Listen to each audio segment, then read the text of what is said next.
Jesse Owens, an African-American track and field athlete, famously competed in the 1936 Berlin Olympics, held in Nazi Germany under Adolf Hitler's regime. These games were intended by the Nazis to showcase the supposed superiority of the Aryan race. However, Owens' exceptional performance directly challenged these ideology. Owens proved that talent and determination knows no race or nationality. 12 years later, on another world stage, a young Naga man named Ao would walk barefoot into the 1948 London Olympics as the captain of independent India's first football team. Like Owens, Ao carried the weight of perception. At a time when Naga people were dismissed by many as naked headhunters, Ao's brilliance, humility, and leadership would force the world to see something else entirely: courage, grace, and excellence. Hi everyone, this is Roni Dutta from onlinefreenotes.com. Before we begin the discussion, if you are looking for questions and answers related to this story, check out the description or visit our website onlinefreenotes.com, where we provide solutions for different subjects of different classes across different boards in India. With that being said, let's jump into the story. Our story begins on 28 January 1918 in a small village called Changki, in what would later become Nagaland. A baby boy was born to Reverend Subongwati Ningdangri and his wife Muangsangla Chankilari. They named him Talimeren. As Talimeren grew up, people could see he was different. He was tall and strong. When he became a man, he stood 5 feet and 10 inches tall without shoes. He had a powerful voice, and when people meet him for the first time, they would stop and stare because he was such a strong personality. He was also very smart and could talk about many different things. Something wonderful happened to Talimeren when he was still young. People noticed he was very good at playing football. While he was still going to school, the local people saw how well he could kick and control the football. Even the American missionaries who lived in the area were amazed by his skills. They said that if someone helped Talimeren learn football the right way, he could become a great football player one day. When Talimeren turned 20 years old in 1938, he went to Cotton College to study science. He was the only person from the Naga community studying science at that time. At college, his football skills were so good that he became the captain of the football team. There was a tradition where Cotton College would play against Murari Chand College in Sylhet every year. In 1938, Talimeren was taking his final science examination, which was very important. He was worried because he felt he was carrying the hopes of all Naga people on his shoulders. Since he was the only Naga studying science, he thought that if he failed the exam, people would think badly of all Naga people. Talimeren asked his principal to let someone else be the captain for the football match so he could focus on his studies. But the college officials said firmly, "Mr. Ao, you have to lead the college team by all means." Since he was a good student, the professor said he did not have to take his last exam paper. The football match was played and Cotton College beat Murari Chand College 2-1. The winning goal was scored by Ao himself.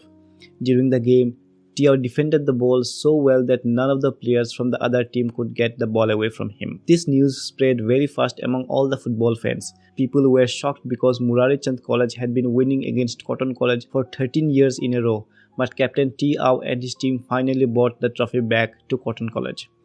The next day, the principal announced that Ao had passed his examination, even before the official results came out. His teammates made him seem mysterious by telling others that he was a Naga headhunter, which made his opponents even more amazed. Ao's father wanted his son to become a doctor before he died. Ao decided to follow this dream and went to study medicine at R.G. Kaur Medical College in Calcutta, now Kolkata. His friend Sarad Das, who played for the famous Mohun Bagan team, helped Ao join both Mohun Bagan and the Indian Football Association. This news was published in newspaper and announced on the radio. In 1948, India was going to send its own team to the Olympic Games in London for the first time as a free country. Ao was chosen as the captain of the Indian football team. At the Olympics, India won their first match against Burma, now Myanmar, who did not turn up, but lost to France 2-1 in the last minute. Even though India lost, something amazing happened. The Indian team was playing without shoes, just barefoot. People from all over the world were amazed by this.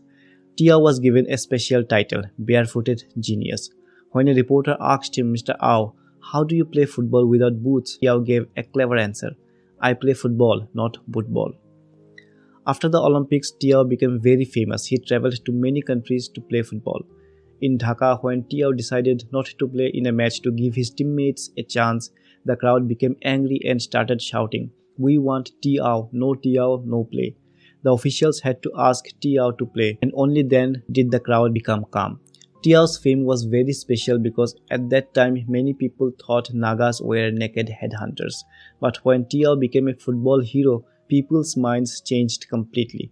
They learned that Nagas were actually people of great courage and honesty. Even with his great football career, Tiao did not forget his studies. In 1950, he became a doctor. After this, Arsenal, a famous foreign football club, invited him to join them. This would have made him rich and world famous. But Tiao said no. He chose to live a simple life among his own people. In 1952, Tiao became a doctor at Dibrugarh Medical College. Later, he became director of health services until he retired in 1978. Even as a busy doctor, his love for football never went away. He was made a member of the All India Council of Sports in 1972 and helped with the All India Football Selection Committee. Because of his efforts, the Nagaland Football Association and Badminton Association were recognized at the national level. After retiring, Tiao lived in Dimapur. Once when Mohan Bagan played against Nagaland, an official asked him which team he supported.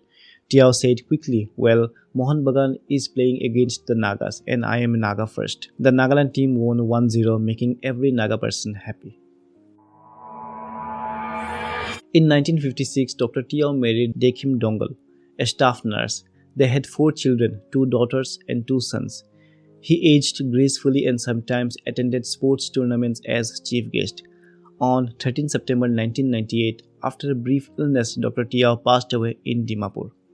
Dr. Tiao lived at a time when there were almost no good sports facilities. Despite this, he showed that hard work and complete commitment could help someone achieve greatness in both sports and studies. He did this because he was willing to go that extra mile. If you enjoyed this video, please give it a thumbs up and don't forget to subscribe to our channel for such videos. Do check out onlinefreenotes.com, and as always, thank you for watching and I will see you in the next video.